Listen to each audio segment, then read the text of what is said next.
唔到，係咪？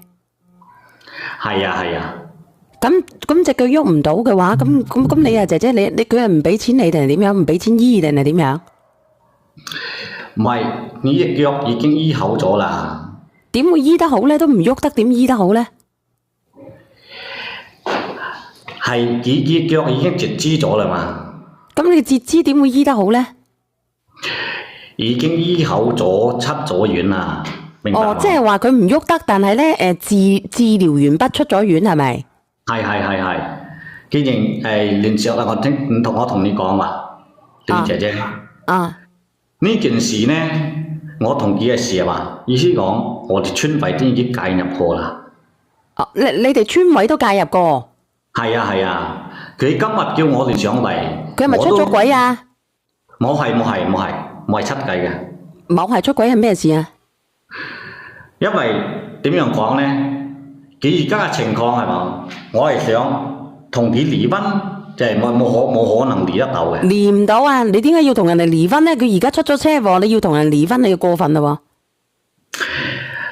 係有啲過分，而且我絕對我用可能咁我有良心係冇聽。呢件事係咁樣嘅，因為佢攞咗，因為有啲保險費嘛，保險費佢全部都攞咗。即係佢出咗車禍係有保險嘅，要賠保險係咪？係。啊！我而家佢咁樣，真係講真個，我都冇辦法，我都知道點樣解決呢件事啊！咁你點解釋啊？咁即係點啊？我唔明白你哋講乜嘢咯？你意思就係咁個人嘛？我而家變成咁個人，你嫌棄我係嘛？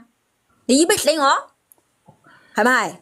我同你結婚18年啦，我自問一心一問自己心一句，我冇做過一件對你冇字嘅事吧？你而家不單止冇俾生活費我，你而家你有咁嘅心思同我想同我離婚，你係人嘛？我幾時嫌棄過你啊？我係嫌棄你嘅話過，我當時你出車禍嘅時候喺醫院係嘛，我都冇可能到處求人去借銀紙醫你啦。咁既然佢又冇嫌棄你，佢又借人錢醫你嘅，點解你嘈交啊？你兩公婆唔聽我講，小袁姐姐。佢呢？你講我嫌棄嘅嘛？幾輪人都講我嫌棄嘅。因為我點樣講呢？我嫌棄唔係講一生一嘅嫌棄嘅，因為佢攞咗啲賠償款，佢俾咗佢細佬啊。咁你做咩俾咗你細佬一個賠償款？我細佬有需要。有咩需要？佢而家要揾老婆，要買屋，我冇辦法。我媽同佢嗌到我係嘛？我係得一隻細佬，冇可能嘅，好難得嘅有隻女咁樣評價。你細佬有幾大啊？你細佬年紀好年輕㗎係咪？唉，我細佬年紀都有30歲嘅。唔聽我講，小袁姐姐，因為唔知佢講點樣講呢？因為佢做啲事太過分多。佢拎咗啲保險費俾佢細佬買房，係偷攞咗去㗎。我全部冇知啊。咁有咩好講啊，姐姐咁？你冇講真，如果我同你商量過，你咪可能俾我借俾我細佬㗎啦。我哋呢同你商量到啊，我隻細佬我一定要幫個，要企我立場能過嘛。我幾時都為你諗，因為大家親戚，我幾時都會諗係冇先。因為點樣講，我借啲銀紙點樣講，咁大個銀紙，因為你得咗啲款幾十萬喎。因為你住院嘅時，全部我照顧佢，全部銀紙我揾唔到。我而家因為我同家借啲銀紙，我全部係同人家講好，將啲賠償款落嚟度還翻俾人家。而依家我冇還得到俾人家，你叫我點樣過落去？你講如果係咁樣啊，姐姐咁你點過啊？你如果係咁樣嘅問題啊？我又買個冇玩，即係個錢你玩手頭上鬆你就玩啦。佢講乜鬼啊？我聽唔到佢講咩，唔聽得明佢講乜嘢？你講乜嘢啊？佢講乜鬼啊？有冇化州佬啊？佢講乜？佢意思講未講冇還，佢意思講等我慢慢去打工，慢慢揾啲錢還。因為我係做泥水工㗎，低揾8、9千蚊一個日子㗎。咁點還啊？我同家借咗幾多錢知冇，小燕姐姐？我借咗38萬多啊！哦，多數係咩？小燕姐姐係，Hello，你好。嗱，我話俾你聽咧，佢係咁嘅意思。咁呢個男嘅咧，就當佢喺度有病嘅時候咧，佢發生交通事故嘅時候，向人哋借錢去醫呢個女嘅。呢個女嘅咧得咗賠償款之後咧，就係佢就唔幫佢老公還去出邊醫佢嗰啲錢，而將嗰啲保險嗰啲費用全部去俾晒佢細佬，就係咁樣啦。係咪啊？我借俾我細佬咪係俾。借當初想問下你呢個男嘅，我想問下你嗰對仔女有幾大個？我呢對仔女依家10歲都未夠啊！咁咪係咯，咁其實呢個女嘅你好殘忍啫。你阿媽嗌你阿媽真係等於係真係睇住你哋死㗎啦！你阿媽其實真係，你覺得你嗰個阿媽係一個好人嚟嘅咩？你細佬有手有腳，點解要你幫佢咧？你有2個仔女喎，你而家得全頭家就係靠你老公一個人嘅啫喎，你老公就要孭住呢筆債，仲要孭住你呢個殘疾人，仲要去還債。嗰啲時候我細佬有困難嗰陣，佢以前幫過我，我一樣都幫佢。何況係而家我啲銀紙你明唔明啊？借俾佢嘅慢慢你其實你聽我講啦，你係一個殘疾人，你去出邊已經打唔到工噶啦，你嗰對仔女仲咁細個。我呢啲仔，我2個仔全部靠我啊！你而家你老公一個人養3口人，跟住你阿媽，你唔覺得你阿媽係一隻鬼嚟嘅咩？你阿媽真係睇住你死嘅，你就話俾你聽啦，你媽過嚟你細佬有手有腳，使鬼你幫啊？佢以後佢慢慢佢2公婆做到銀紙度還俾我，嗱佢咪係冇還。我話俾你聽啦，你打水漂啦！如果你細佬問你借嘅時候，你有幾廿萬，你老公借出嚟嗰啲錢啊，要養你哋一家3口，仲要喺出邊還債，你有冇得對你老公？如果我係個男人，我都唔要你啦！你啲馬要我啊？我老公屋企之前好窮。我話俾你聽，你借俾你細佬，其實我都理解你，但係你冇理由咁樣借法㗎。你最多借3-4萬、4-5萬俾佢啊！你唔覺得你阿媽係一隻鬼嚟嘅咩？你唔覺得你阿媽係一隻鬼嚟嘅咩？我阿媽定你係好人啊！我阿媽係好人，我阿媽養我咁大，我咪應該幫佢嘅咩？佢可能我咁大，公司教學，我咪應該幫佢嘅吧？咁你阿媽幫唔幫你養呢2個仔女啊？我阿媽。我自己而家我老公有條件可以幫我養我你阿老公啊！我話俾你聽，你老公仲要養你3個人啊！你係殘疾人嚟㗎。我想問你買屋啊？你而家俾2-3萬夠你未啊？我冇理由你買間屋100幾廿萬，全部你幫晒㗎嘛？咁你父母有手有腳㗎嘛？咁點解你個弟婦咧未入門嗰個弟婦？你聽我講埋先。點解你入門嗰個弟婦唔出啲？點解你細佬係殘疾人嚟嘅咩？有手有腳，即係等於你細佬嗰間屋咧，所有首期都係你俾㗎。你係殘疾人嚟㗎，阿姨。阿靚姐，你又知道嘛？而家買咗屋交首期嚟之後，要裝修，嗰啲係咪使銀紙嘅咩？嗰啲銀紙，咁你老豆老母咁多年未有賺過錢嘅咩？咁你細佬未賺過錢嘅，你都話你細佬30歲，你都話你細佬係30歲啦。我同你講啦，你阿媽係一隻鬼嚟㗎，你到依家都未睇得明啊！你對細路咁細個，係咪啊？你係一個殘疾人，你阿媽點開得口叫你攞錢？我係佢家姐，我係佢女，佢揀得出佢。阿姨啊，你殘疾人嚟㗎，你聽唔聽得明啊？你係殘疾人嚟㗎，你聽唔聽唔明咩？佢揀過佢還俾我㗎，你明白嘛？我賣俾佢還俾我㗎。姐姐，你有冇諗過你老公出邊借錢幫你醫腳嘅時候，嗰啲錢要還俾人㗎？我都冇明白，佢依家都一啲都冇知錯嘅，我心有幾難受，知冇，小燕姐姐。俾人哋懟就死火啦！啊，邊個啊？嗰個我真講個食乜嘢？咪講食乜嘢？咪講食 K 好啦。靠我打2000蚊個人工去養仔。30歲你話有幾多隻30年啊？姐姐，講真嘅，你唔使講先，我好理解你嘅，你係想幫你個妹，我都係幫你細佬。係細佬，sorry 啊。咁我都係一個好願意幫細佬妹嘅人，我好理解你嘅。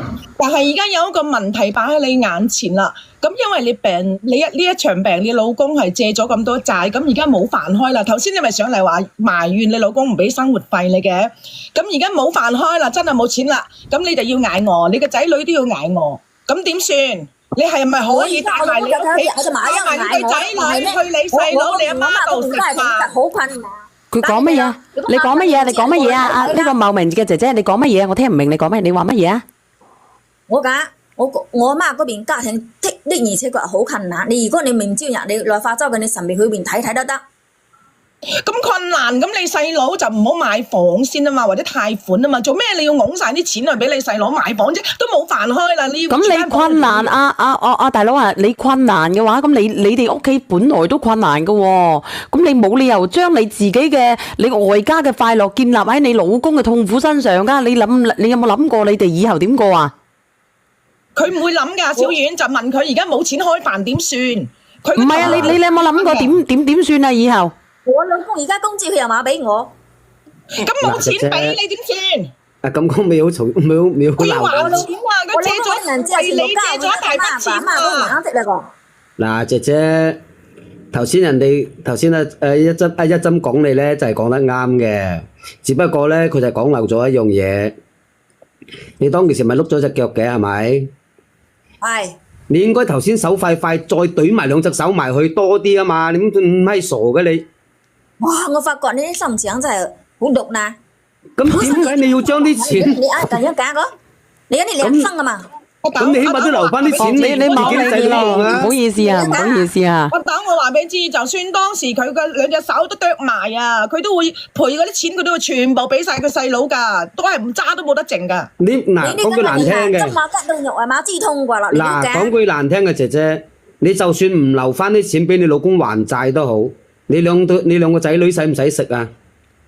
你老公做咩工啊？我老公而家多謝阿拉。你老公只不過係一個泥水工啊！你係一個泥水工嚟嘅，佢唔係提款機啊，佢唔係富二代啊，唔係咁多錢俾你賺㗎。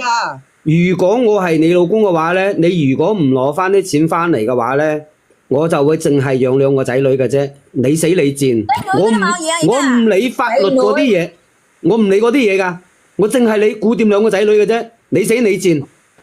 阿哥哥，係，佢人日都講，你聽到佢講冇？句話都講佢細佬係冇？係啊，人日都講幫佢細佬係冇先？啊，你哋要明白。我記得佢只不過跣到橋頭自然直，馬冷咁。你聽埋你老公講埋先啊，老公你講啊。你唔好使嘈，你收聲啦。哦。我係做泥水工話8-9千蚊個月喎，日曬夜曬喎。嗯。啊。我有兩個仔要養喎。哦，兩個仔啊？兩個都係仔啊？佢又冇做得工喎。我話你兩個都係仔啊？我又要還啲數，我點樣還得到？你講。我話你兩個都係仔啊？係啊。哇，仲要整兩間屋喎。點還得到啊？你講點還？阿姐姐點還啊？我冇有辦法。做就慢慢還咯。慢慢還，慢慢還。計條數啦，慢慢還，我同你計條數啦。而家你老公出去揾錢，係咪？佢有8-9千蚊，佢起碼要5千蚊嚟養佢同埋佢啲小朋友。咁你剩翻3千蚊，儲到幾時先還翻38萬啊？乜識揀啦？嗰啲親戚好有銀紙啩，大把俾銀紙佢使，差嗰啲銀紙咩？我大把錢啊！我仲大把錢啊！你冇講大把錢，人家我啲親戚大把錢係人家嘅事，你明白冇？哪識咁急啊？阿哥哥其實我建議你同唔使同你老婆嘈，即係如果我係你嘅話咧，我只會顧掂兩個仔就算啦。至於佢生與死有冇得食，你就唔使理啦。佢係咩意思啊？佢話你啲親戚好多錢嘅，佢啲親戚好多錢㗎，係咪啊，姐姐？佢嘅意思係嗌佢啲親戚姐。我啲親戚係有錢係人家嘅事啊，冇關我哋嘅事，明白冇？我哋做人要講信用啊，明白冇？冇錯。我當時借同家借38萬，唔知道點樣借法，當契弟咁翳啊！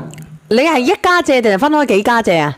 分開借係翳咋，就話做契仔咁翳，你明嘛？咁你聽我借你借啲親戚嘅銀紙，人家冇差嗰啲銀紙嚟嘅呀，跟住你手指列出來嗰啲馬紙過呢啲物咯，你就使咁心急。唔係講心冇心急問題，因為全部係親戚係嘛，有啲朋友親戚喎，全部表叔表嬸啊乜嘢堂哥堂細佬都借埋，你要我點樣抬頭做人？乜嘢抬頭做人？只不過慢啲還俾佢㗎啦，你慢啲還我出你個債，你人家係急乜嘢啊？當時係借啲錢嚟救你嘅命嘅喎，你咁樣講話，你一啲都冇講良心。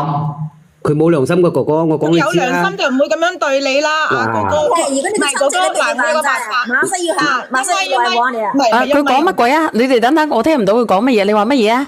阿姐姐我家佢如果親戚逼你還債，馬西來往你。啊？哦，即係佢話要做老奶啊！即係啲親戚如果係唔使還債唔來往，即係追佢還嘅話，就唔使來往咧。係啊，咁噶，原來會佢哋咁樣講法嘅啫。唔係，我有個辦法啊！咁你死嘅啫啊你咁辦法哥哥，你聽我講，我有個辦法。嗱，而家咧你就要還債啦，咁你又將佢送去佢細佬度，因為佢阿媽都好窮嘅，送去佢細佬度，因為佢同佢細佬買咗一沓樓啊嘛。等佢去細佬度住一住，佢就知道噶啦，佢先至會受教訓。如果唔係，你喺度同佢講乜嘢都冇用嘅。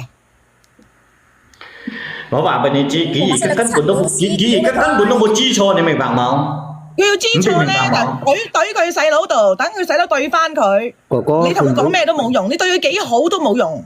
佢唔會知錯噶。如果唔係我外家，我都到餓死你啊！嚇，你將佢車等佢送到佢細佬度啊！等佢細佬嫌棄佢啊，趕佢出門啊，踢佢出門啊！佢而家住喺邊度啊？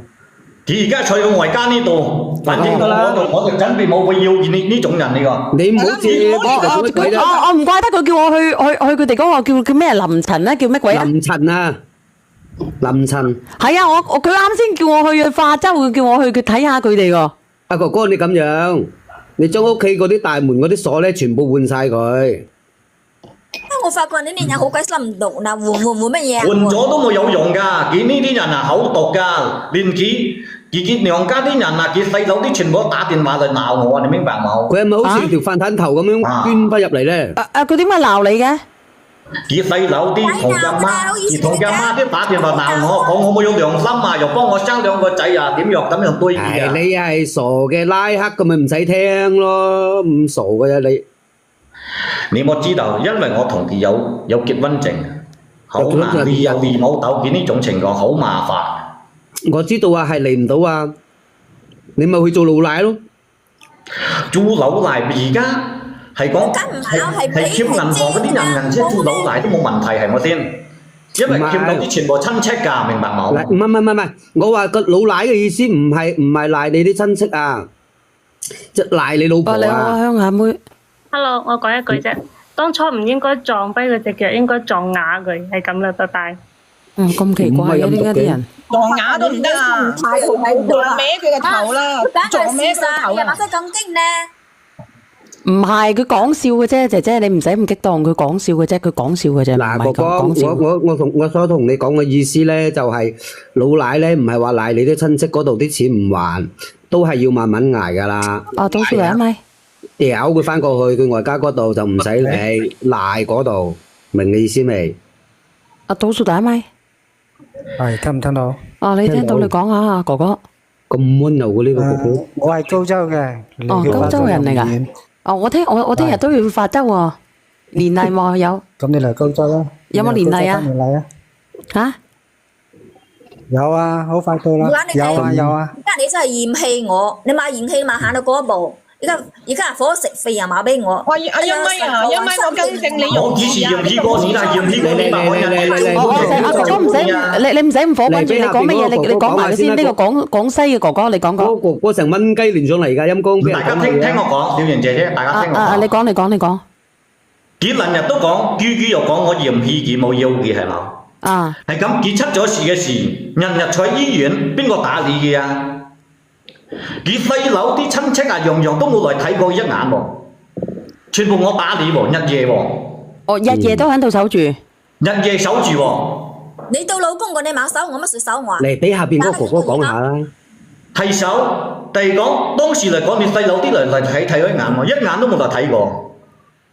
只係聲聲句句淨要，你都係咁樣。而家我哋嘅情況，家庭情況，佢淨要問你借錢。個細路係咁咩？佢打電話問候都得咧。你咁犀利，你咁犀利都唔過嚟睇睇，你都發瘟嘅。你倒數高州佬，你講下高州佬。呢件事梗係撐廣西老表啦，老鄉都唔撐啦，你咁樣。兒孝啊，呢個化州嗰個啊。大家都老鄉嚟㗎，你哋啊，高州啊。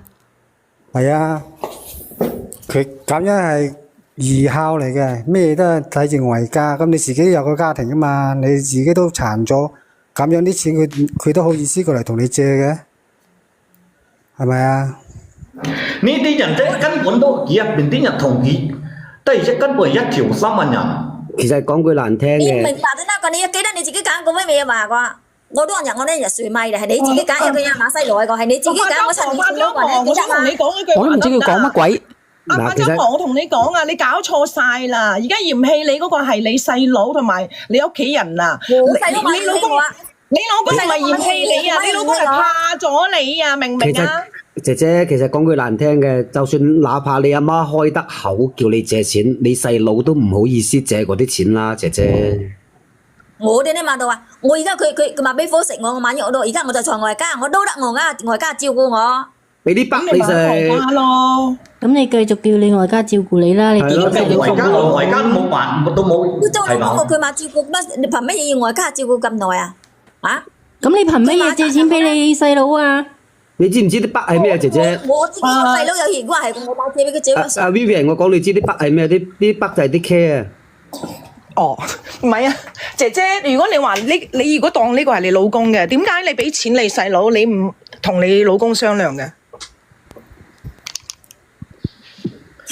私人嚟啊！我知啦，同佢私人嚟肯定是默默借嘅，我做咩要同佢私人嚟啊？算啦，哥哥，你唔可以借咪唔借咯，算啦，嗰個係你哥哥老公啊嘛。咁啦，你嗰啲錢慢慢還，都係要慢慢還噶啦。然之後咧，照顧好兩個仔，佢至於佢有冇得食，到時有冇得住，會唔會俾人烹出嚟，你就唔使理啦。我而家啲錢有啲係朋友，人家連講真個，真係全副身家借債俾我啊！你睇呢幾年啲錢大家都唔好揾，係咪先？哥哥，我講你知，而家當我朋友要借俾我喎，係咪？係信任我啊！好煩嘅，你明唔明啊？我女兒是個老豆，當時救命嘅時候，咁而家咧有錢咧又唔還，其實咧你借錢俾你咧就係即係借錢俾你嘅時候救命啊嘛！你係救命嘅，而家要你還錢就挨契大啦。如果借咗俾你個老婆呢啲人咧就係死直嘅啫。個老實講，點解咁講啊？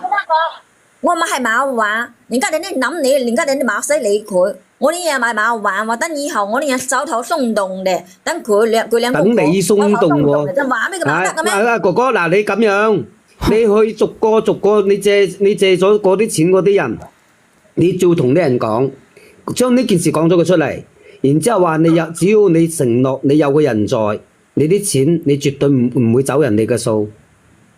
還幾廿萬好難嘅，我女兒個老豆幾廿萬啊，大佬。小燕姐姐，我講你知，我就經歷過有啲人咧，就係喺出邊咩嘢咗啲錢，咁然之後咧，我就係諗住咁樣去做嘅。好難啊，好難啊！你咁樣好大筆錢嚟嘅，幾千蚊一個月。你我知道啊，我覺得有個人喺度，好多情況你哋冇乜了解。你講。而家我咁樣嘅情況嘅翻咗外家係嘛？翻咗外家係咁，而家我每個月揾啲錢嚟夠生活費係嘛？佢叫我淨逼我，要我每個月嘅銀紙俾齊幾多啊？我都同你講啦，唔使俾咯。你俾齊佢攞，你一分你都冇，我同你講。你有冇聽到？你做咩要聽佢話啫？呢個廣西哥哥，你做咩要咁聽佢話啫？我就唔明白。你賺啲銀紙，你咪係俾我管理啲嘢，而家係咪啊？而俾我生活費嗰啲係要噶啦，基本噶啦。俾你管理冇埋咯。同債務點算？係咁，我而家問你，呢啲保險賠償款60萬，60幾萬喎，你係咪全部俾咗你細佬？你講。係咪全部俾晒你細佬？你啊，我講你聽，你咪犀利，我俾咪俾細佬，我係俾佢人哋啊！人家講啊，老公你要聽老婆嘅話，你會發達㗎，你識啊嘛？你驚窮一世你個老公跟㗎啊！我同你講，阿姐姐，你聽我講，如果你喺化州嚟嘅，我估計如果佢好食好用招待你，係應該你仲有部分冇俾過你細佬。如果你俾晒你細佬嘅，我話俾你知，你已經唔喺度啦，你已經死咗去，唔係你已經躝咗去公路邊啦。你唔信啊？我唔知道係咪咁啊！我真係唔知啊！我唔知道會唔會咁現實㗎。嗱，哥哥，我只會俾個建議俾。按道理嚟講，佢細佬呢啲人咁冇良心係嘛？我有啲你又佢係我唯一個細佬，我多識啊嘛。我話嗱，唔好咁我想問下你，你兩個仔係咪你唯一兩個仔啊？你老公係咪你唯一一個老公啊？我問你啊。咁我老公咧，而家佢未有需要買咁急用啦，我細佬急用。咁你啲親戚急唔急啊？我想問你，我問你一句話，你啲親戚啊？佢就係買咁咯，大把銀紙。話冇咁加。如果咁樣就死啦！如果我大把銀紙我借咗俾你，你即係唔使還俾我，係咪咁嘅意思啊，姐姐？你要明白就得個佢我親細佬。你親細佬問題係啲錢我真金白銀借俾你兩公婆嘅喎，你有難我救咗你一條命，你唔應該還翻啲錢俾我咩？我還乜嘢親戚？我咪係冇還啊！我遲啲還啊！明白嗎？你自己點解你有錢你唔還翻俾我先咧？你點解你要遲啲還咧？佢又冇急用。咁你死火啦！咁咪唉。人家冇急用，係咁而家啲錢你係咪係有剩嘅話，你就即刻攞翻俾我，還翻俾人家啊！唉，咁你死火！你叫我好難做人家，明白冇？冇噶啦，呢個女人佢唔會扣翻出嚟。聽佢咁講，唔使旨意啲錢會翻嚟噶啦。你唔使旨意啊！你唔使旨意啊！阿叔咪，唔係嗰個廣西哥哥，廣西哥哥，你聽我話啦，你而家同佢講乜嘢都冇用㗎，因為佢未撞硬牆啊。你仲有心痛我不但止，日日都逼我攞銀紙試銀紙係嘛？我只不過我知我銀紙借俾我細佬，我又咪係好多打官司㗎。我而家問你一句話，我而家問你一個問題啊！我女兒個老豆，你將啲錢嗱，好似人哋有急事嘅，你救命嘅，你借咗俾佢，咁然之後你個心態，你攞唔翻啲錢，你會點算？我追咯。會唔會好窩火？以後唔會借俾你啊？唔係以後啊，仲有以後啊！好窩火㗎。親戚都冇得做嘅。嗱，哥哥，我只有教你一樣嘢嘅啫。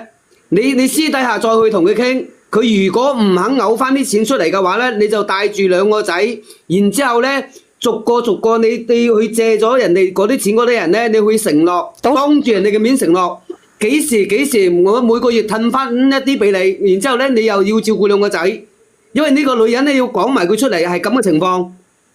你憑乜嘢㗎？嗱，呢個努力賺奶粉錢，你又講努力賺奶粉錢，你有咩事啦？唔係，只要你承諾對方，我係自己借嗰啲放貸公司。你唔好嘈。我打完細佬㗎，我只不過我借俾我細佬㗎啦。嗱，哥哥，只要你承諾對方，阿豆，只要你承諾對方，我我有錢嘅時候，我就逐啲還翻俾你哋。你要承諾就 OK 啦，冇問題。唔係㗎，因為一般人都相信啲男人講我嘅説話話俾你知，嘅。阿豆，如果你唔還翻啲錢俾我，我急嘅時候我借10萬8萬俾你，你唔還翻俾我嘅話，我同你講，我連親戚我都唔同你做。我屌你個乸聲！你以後唔使指同我做親戚不特止，我槍到你死嘅！我話俾你知。因為你喺呢個女人嗰度攞翻啲錢出嚟好難。廣西呢個哥哥，我問你嚇，我問你，你答我，你哋呢啲賠償費係咪經過法院判嘅？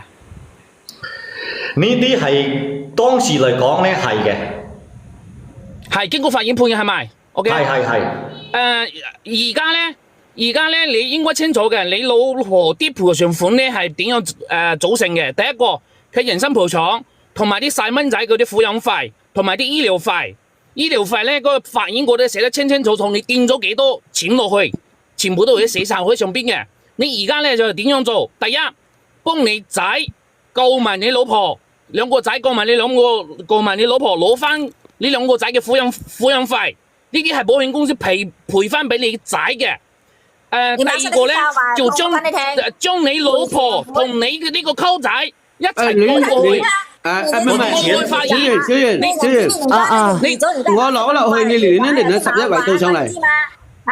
嗱，呢個廣西嘅呢個哥哥，你聽我講埋。呢個哥哥，你聽我講埋先。好，我聽住。你起訴乜嘢咧？起訴你老婆同埋你呢個溝仔，佢起訴啲乜嘢咧？佢起訴你攞翻啲醫療費。嗱，等我講兩句啊，其實好簡單嘅啫。你一個哥哥，你就同你啲親戚講呢件事，有啲賠償款已經賠咗俾我老婆，佢將啲錢去俾咗佢細佬，然之後咧，我借呢筆錢嘅話就係救佢條命嘅。佢而家俾賠償款，你至同啲親戚去追佢細佬落俾，你就唔好嚟啦。唉，如果係咁樣，我同你講啊，11維度，我親戚我都唔同你做啊！你以我嘅名義借咗你而家老奶，你就老奶。唔係啊，係咁樣嘅。廣西唔係，等我講兩句啊。廣西哥哥啊，你要娶得你老婆同你一齊去告，咁啊最好噶啦。咁樣你點樣娶得你老婆？唔係啊，要去法院起訴佢老婆同佢。咁即係如果係咁樣，我問你啦嗱，還翻錢，你聽我講啦。你一個個嚟，一個個嚟，我問你啦，我經你手借㗎啊11，我經你手借咗啲錢啊，係咪啊？我借咗啲錢，而家你問我老婆啊，唔關我事㗎。你唔可以咁樣㗎。唔係，人哋聽我講完先。呢招係最後嘅。你即係我覺得呢招係最後嘅一招。你唔係啊，一個個講啦，姐姐你唔好出聲字啦。因為你交通事故啲賠償款啊，係經過法院判嗰陣時咧，我法院嘅判決書上邊咧寫得清清楚楚㗎。清清楚楚乜嘢咧？等錢你講完啦，等我變咗幾多錢可以攞得翻嘅，邊度攞唔翻嘅啫？呢個講真，呢個哥哥你記住啦，你同呢啲親戚借過嗰啲錢咧，唔好莫死啦，姐姐你唔好莫死啦，你閉閉嘴先。有借過㗎嘛？有借過你去法院起訴佢哋兩個就得嘅啦，法院會判嘅。唔係啊，如果你嗰個舅仔唔俾你錢咧，你舅仔嗰個法院會攞去拍賣㗎嘛，咪就攞得翻錢咯，點解攞唔翻錢嘅啫？我都你講下呢個 Vivian 啊，你講。你聽我講嗱，你最好咧就取得你老婆達成一致，兩個去問佢細佬攞錢，有咩方法咧？而家開始你唔好理你老婆，因為你已經冇錢俾佢做生活費啦，由佢喺外家嗰度，佢喺外家住得一段時間咧，佢就知錯噶啦，你信我啦。我依家冇可能講會俾生活費嘅，你知冇？你就唔俾，我就叫你俾，依家你講唔係啊，呢個廣西呢個哥哥，你聽我講。廣西呢個哥哥，你聽我講，因為我點解會知道啲交通事故賠償款係咁清楚嘅？因為我老豆出嘅交通事故2次都係我去處理嘅，我就請咗小李去處理嘅。嗰賠償款咧，如果係經過法院判嘅咧，就啲乜嘢咧寫得全部清清楚楚嘅。點解寫得會全部清清楚嘅？你掂咗幾多？佢保險公司嚟賠幾多？嗰度判嘅事故咧上面有嘅。你到時去起訴你老婆同埋你個溝仔，然後咧你借啲親戚朋友，你有借條嘅嘛，係咪？佢哋而家追翻你，要追你啲數啊嘛，係咪？咁你就追你老婆同埋你溝仔，因為啲錢咧你係攞唔到嘅，因為嗰啲交通事故賠償款咧係打喺你老婆嘅銀行卡嗰度嘅。係呢啲我都諗過，我都同佢商量。你就攞得翻㗎啦，你都發現起訴佢就攞翻㗎啦，邊度攞唔翻嘅啫？唔係啊，喂，等我講兩句先啦，你唔好嘈。其實我嘅意思就係拿翻錢嘅意思。你個哥哥你借嘅錢係救佢條命，佢而家賠翻錢嘅話，就要問剩下啲親戚去追翻你老婆同佢細佬去俾錢，明唔明白啫？都係拿翻錢嘅嗰個意思。你而家就唔需要理你老婆，佢嘅外家點樣，你唔需要理佢，你照顧兩個仔啊 OK 嘅啦，明唔明白啫？你同啲親戚講清楚，賠償款已經賠咗俾我老婆啦，佢將啲錢去俾咗佢細佬，你問佢攞啊咁樣。當時啲錢係救佢命嘅。就咁簡單。我話唔知呢啲錢全部喺我老婆呢度。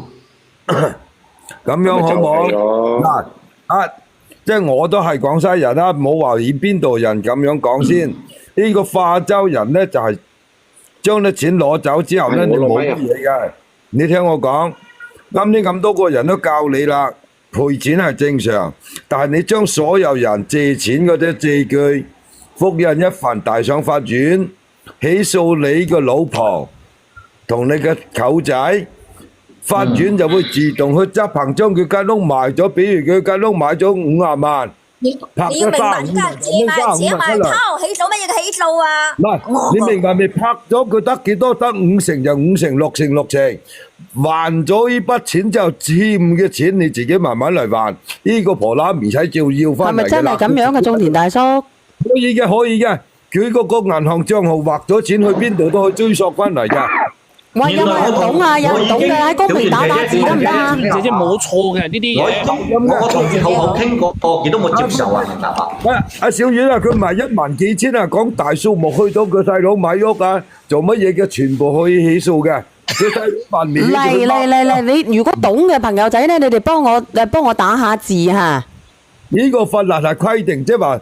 佢係拎去溝仔咧就冇得還，因為拎去俾細佬買屋，呢啲全部有朋友佢有屋嘅，就法院去因為呢啲交通事故啲人身傷害啲賠償款咧係俾傷者嘅。係要專款專用嘅，係要專款專用嘅。呢啲唔係話夫妻共同財產嚟嘅，因為邊個傷者又有份，我兩個仔而家有樣嘢啊，佢細佬棟屋係喺度噶嘛。因為呢個賠償款咧就係賠償款咧就係幾部分嘅啫。第一人身賠償係咪？同埋啲細蚊仔應要細蚊仔未成年嘅嘛，未婚就未成年嗰陣時有嗰啲撫養費賠嘅嘛，賠翻嚟俾你啲有一筆係你兩個仔嘅，明唔明啊？係咁噶嘛？我點問你係咪法院判嘅？法院判嘅咧，即係寫得清清楚楚嘅。你攞翻嗰個判決書嚟睇啦，係幾錢啊？傷殘係幾多？嘅賠幾錢？全部寫得清清楚楚嘅。因為你要借錢你係交醫藥費嗰啲咧，嗰法院個判決書上邊有噶。你見咗幾錢有㗎？傷殘費我攞係分好多部分嘅，我啲誤工費啊樣樣都有嘅。係啊，冇錯啊嘛！你攞個判決書嚟睇嘛，你攞個判決書嚟睇，好似打比方，你話38萬全部你變咗落去嘅，你就攞嗰個判決書，然後法院起訴佢哋兩個，法院嗰啲官員你講乜嘢姐姐？判決書嘅嘛，可以啊，佢呢馬上教埋佢。我講你聽，我可以攞20萬出來。而家你行開，馬上嚟搞咁多事嘅。冇得攞，全部攞翻。咁你啱先你又話冇錢，啱先你而家又攞20萬出來啊？係冇啊，冇得攞30萬，最少攞30萬出來。冇啊，冇攞30萬。嚟，唔好出聲字。我舉手，講細佬，你唔好咁蠢啦。你冇攞20萬啦，你聽我講，全部攞翻。講細佬，啲錢係全部都你要攞翻嚟，因為係要專款專用噶，你有權去告。係啊，因為啲醫療你攞嘅係醫療費啊嘛，醫療費保險公司賠翻俾你噶嘛。賠翻俾你嘅。你呢啲醫療費係你借嘅，依家全部打你老婆銀行卡嗰度，你老婆唔俾你嘛，呢啲係應份攞翻嚟嘅38萬。你聽我講，你哋聽我講，我意思係咁，你哋聽我講聽。我意思講，文傑攞30萬嘅意思係咁，因為點樣講呢？有一部分銀紙係賠俾佢個人㗎，有啲錢係醫藥費，係，我都攞翻啲醫藥費還通俾人家，我就冇賠幾個。咁我呢個廣西嘅哥哥，我嗌你去起訴你老婆咧，就攞翻醫藥費嘅啫。可唔可以唔好嘈啊？可唔可以唔好嘈？呢個姐姐你啱先又冇錢，而家攞20萬出來係咪？嗰個老公真係動佢西啊！真係，嗰個哥哥你真係好蠢㗎！佢係老實，佢唔係蠢，佢係老實。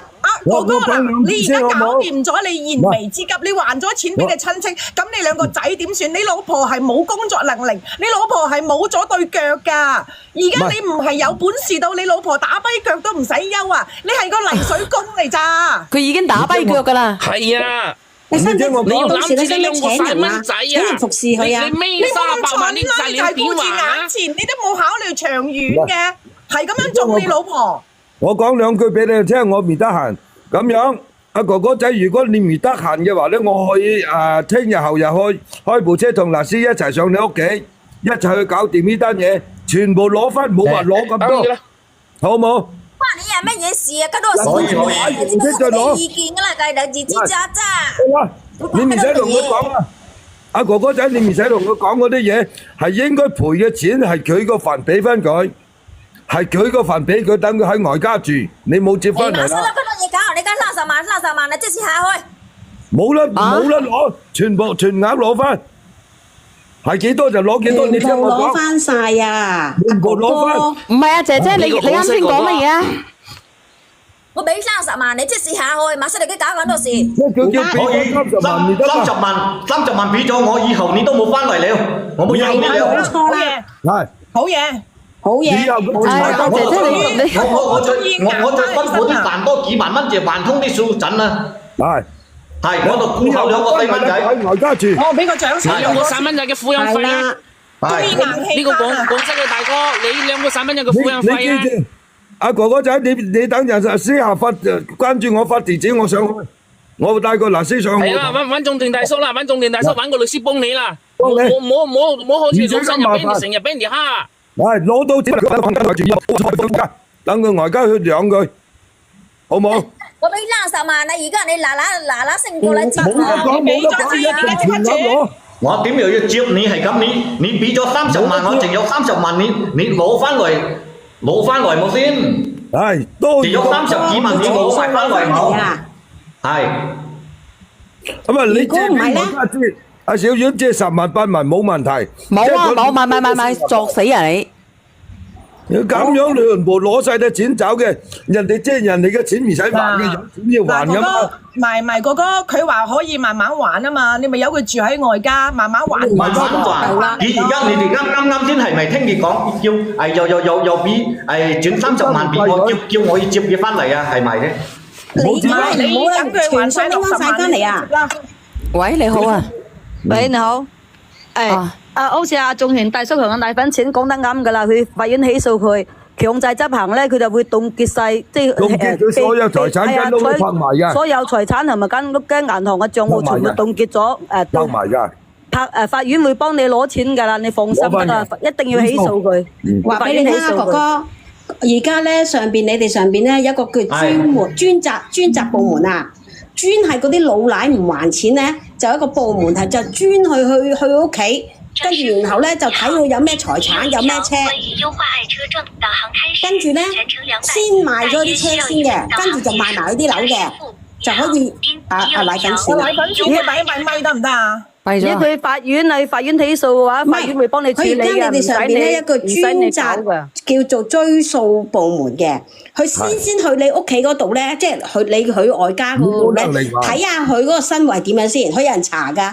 跟住咧，佢就會先咧就賣佢嘅車先嘅，賣完佢嘅車唔夠保咧，就再賣埋佢間屋嘅。我話俾你聽，而家有個專責部門，佢賣咗間屋，你聽我講。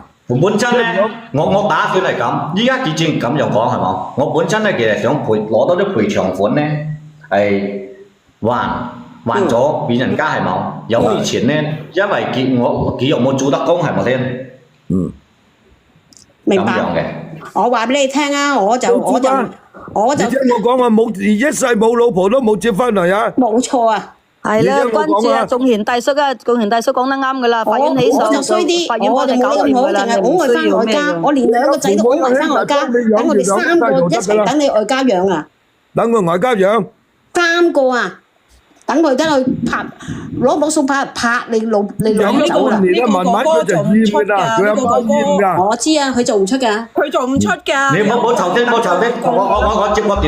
我接個電話啫，你落去收咗錢咧，再上嚟。想到佢老婆。你點啊？喂，30萬佢轉咗就落去收錢。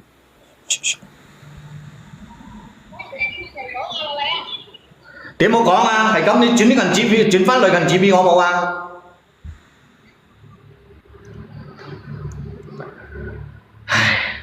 真係服咗，佢講意思講，佢係願轉翻幾廿萬俾我。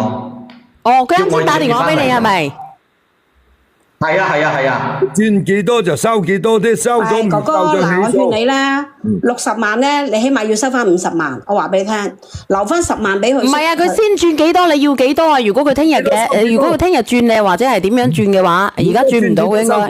聽我講。其實咧，轉到㗎，香港可以轉㗎，手機銀行可以轉㗎。如果要去到咧，又好麻煩嘅，等佢喺外家度，佢住得唔舒服嘅。而家俾咗30萬啦，等佢慢慢還晒另外嗰30萬先再接佢。小楊姐姐，佢啱先講，佢打電話嚟同我講，佢60幾萬，佢使咗1、2萬兩樣，全部攞翻嚟俾我，叫我接佢翻嚟。好啦，咁就啱啦。咁要收到錢先好接佢咯，收啦，唔好接喎。咪㗎，佢啲錢到位，係咪真㗎？戲劇嘅。係啊，佢應該依家我都收到咗50萬啦。你講有邊就係聽日佢轉俾我。收到50萬，你唔好咁傻閪閪啦，以後。我話俾你聽啊，一毫子未轉到，廣西哥哥，翻嚟啊！我同你講，唔係廣西哥哥，我同你好認真講一句啦。其實你老婆而家咁嘅情況，仲有2個小朋友，你屋企係咁樣嘅，你以後唔好咁蠢啊，好唔好啊？因為唔聽我講，因為我已經原來同佢商量過，佢冇肯，冇知點樣講。今晚而家諗唔通，唔聽我講話。原來因為我一切都係為隻大局着想，2個細蚊仔又細係冇，冇可能我冇有係媽媽係冇先。就咪當時咧就鬧得好犀利。我係諗到個道理㗎。有10萬8萬就省佢啦。但係咧，你呢個老婆咧，你係要用個腦去管佢㗎，你唔可以乜嘢都由佢㗎。啲錢銀啊，一定攞喺手啊！你聽我講啊，你收到錢都冇接啊！佢既然爭10萬，你冇接住啊！等佢喺嗰邊捱下世界先。咁又唔得，種田大叔，阿哥哥都好難嘅。唔係結果有結轉有部分過嚟，你又仲有呢個聽日朝早轉通過嚟俾我，我轉通我可以接你嘅。你轉到錢收夠50個啫，再去接啊！收唔到冇接啊！接咗佢又唔俾㗎啦，換咗密碼佢，你聽我講，還翻俾人哋，好冇？好嘅。如果冇乜嘢，你就私信我揾個律師，聽日直接上去冇事噶。佢轉咗幾多錢俾你啊？依家啱轉咗，依家有2萬到，我即刻連我望起先，有幾多隻先？有啲，哎呦有都轉有隻又轉有20萬。係啊，有部分應該冇問題喎，點解咁呃我喎？得，你冇理佢，你轉咗就你咁樣啦，你老婆咧就冇咗對腳噶啦。如果佢翻到嚟仲喺度玩嘢嘅，你即刻將佢送翻去，佢自己行到翻嚟嘅。好冇？好，你聽日係我冇收到錢嘅話，我揾你。我都揾你，你幫我揾律師，我搞掂。你今日唔使關注阿仲賢大叔先，關注佢。我到時候我過去幫你。已經好困難。關注仲賢大叔，如果係收唔到錢，就再去起訴。你老婆都已經俾緊錢你啦，你慢慢收錢得啦，唔好咁加。收錢，聽日你還翻俾人哋，去轉帳俾人哋，你轉帳俾人哋，聽日先還啊！今日冇還人哋，聽日先再還人哋，買埋啲生果。還一個又帶啲生果去，知道未？係啦，啱啦。你冇話定喺銀行嗰度轉帳唔得噶，買埋生果去人哋屋企。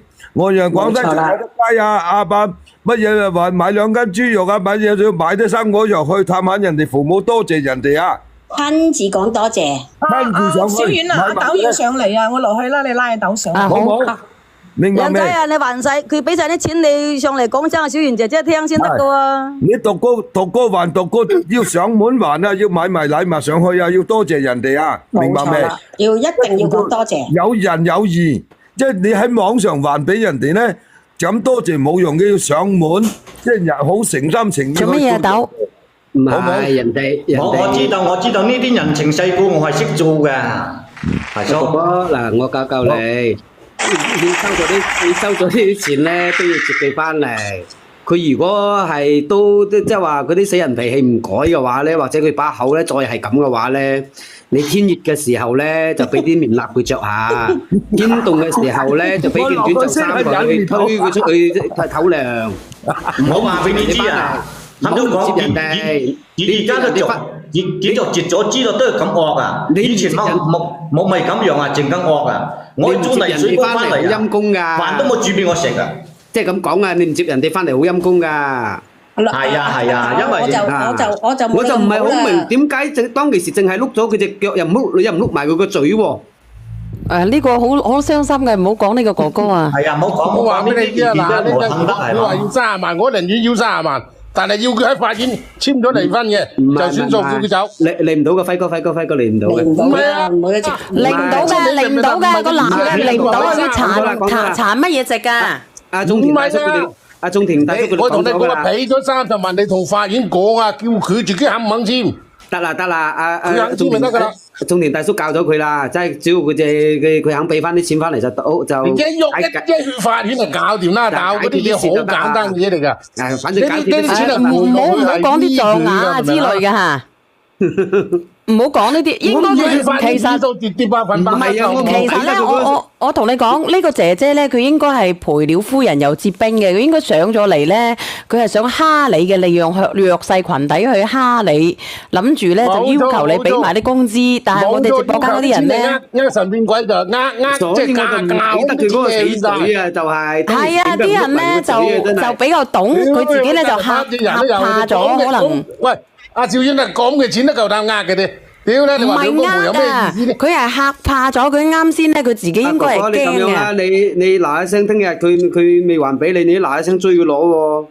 佢有時候，所以有時候你唔好話利用弱勢群體去做呢啲嘢。50蚊唔制，要攞翻晒啲錢翻嚟，因為佢係弱沙波嚟㗎，你知唔知啊？你以為攞幾廿萬翻嚟？所以我就唔明點解當其時就碌埋佢個嘴啊！你俾碌埋佢嘴咪唔使咁多嘢講咯。賺好多錢㗎。佢係弱勢群體，佢一連上嚟就咁講啦。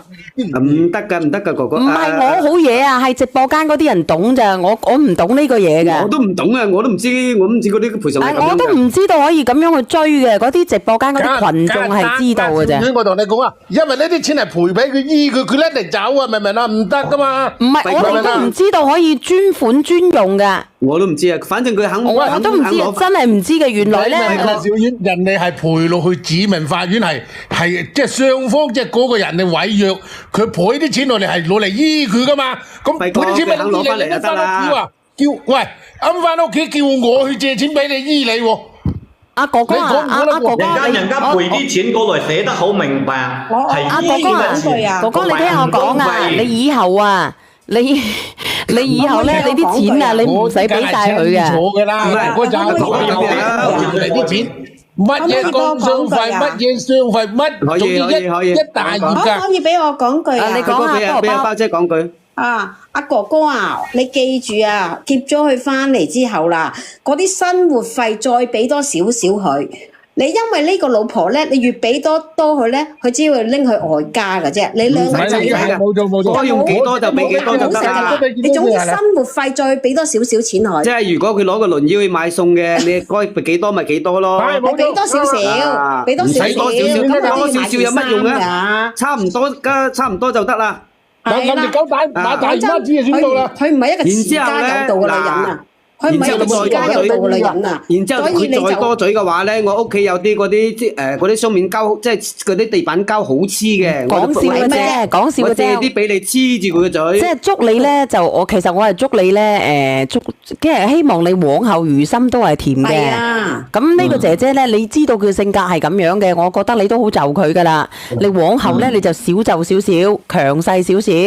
咁你係一個省家嘅男人，為咗兩個小朋友加油啊，唔容易㗎。帶住兩個小朋友，再帶住一個咁樣嘅老婆。